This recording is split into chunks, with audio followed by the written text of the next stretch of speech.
Saddam Hussein and his sons must leave Iraq within 48 hours.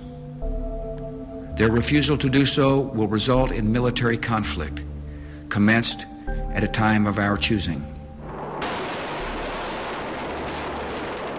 A month into the Iraq War, Baghdad had fallen, U.S. Marines had famously pulled down that statue of Saddam Hussein, and yet we were still no closer to finding Saddam himself.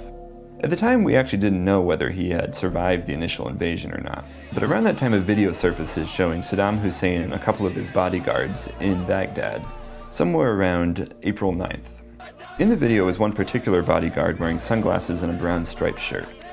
He wasn't anyone we recognized, and he certainly wasn't on the deck of cards of the most wanted Iraqis going into the war. It would turn out, however, that this bodyguard, who would be nicknamed the Fat Man, would become essential to catching Saddam Hussein.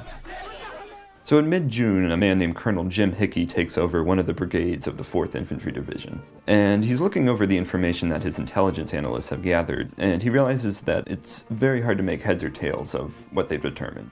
So what he asks them to do is essentially make a network diagram, to show me who these people are and how they relate to each other. Unlike a traditional diagram of a hierarchy where you have the leader at the very top, this network diagram had Saddam at the very center in this big yellow dot. And then connected to him were his closest associates from the insurgency.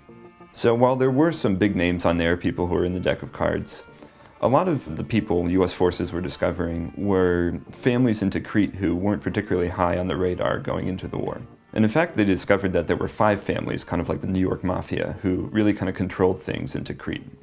One of the first big breakthroughs was the raid on Muhammad al-Hadoshi's farm in June. They had a slim hope that they might actually catch Saddam on the premises. Obviously they didn't, but they found $8 million in cash, all these sophisticated weapons, sniper rifles, night vision goggles. And yet the most important thing that they found was what was basically Saddam's family photo album. The commander of the 122 Infantry, a guy named Lieutenant Colonel Steve Russell, would take these photos to informants that he had gathered and say, who's this guy, who's this guy? And that really helped them kind of flesh out this network diagram with, more names of people who clearly, at least at some point, had been very close to Saddam. We eventually figured out that 2 people were extremely important to both the insurgency and the hunt for Saddam. They were brothers whose names were Rudman and Mohammed al-Muslit. The al-Muslits were a very, very important family in Tikrit that had direct familial ties to the Saddam family. After much searching, we finally tracked down Rudman in early November. Unfortunately, he dies of a coronary 24 hours later. This was a huge setback, a huge disappointment for the people who were chasing Saddam because they were reasonably certain that this guy knew where Saddam was. But it also kind of clues the US troops into the fact that maybe Muhammad was actually more important than Rudman. So Muhammad al-Muslit becomes the #1 target in the search for Saddam Hussein. The Special Forces team tracks him to a fishing farm where he was known to like to fish with a couple of buddies. Didn't catch him, but did catch a couple of younger fishermen who knew him. That trail leads them eventually to Baghdad, where one of his close fishing buddies had a property that they thought Muhammad al-Muslit, the Fat Man, might be hiding out in. There's a person who's very important to this story named Eric Maddox, who's an interrogator with the Special Forces team. He hears that a couple of guys were picked up at this Baghdad location that the fishermen had identified, but was told at first that nobody important was really picked up.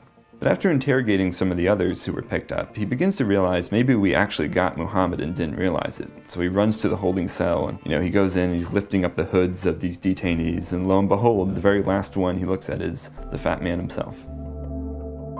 So the Special Forces interrogator, Eric Maddox, immediately begins questioning Muhammad al-Muslit. And within a matter of hours, he's actually broken down and drawn a little map of where Saddam Hussein is hiding. So the troops kind of scan the area. They don't find Saddam at first. It's beginning to look like maybe it's yet another dry hole, as they call them, when no targets are found.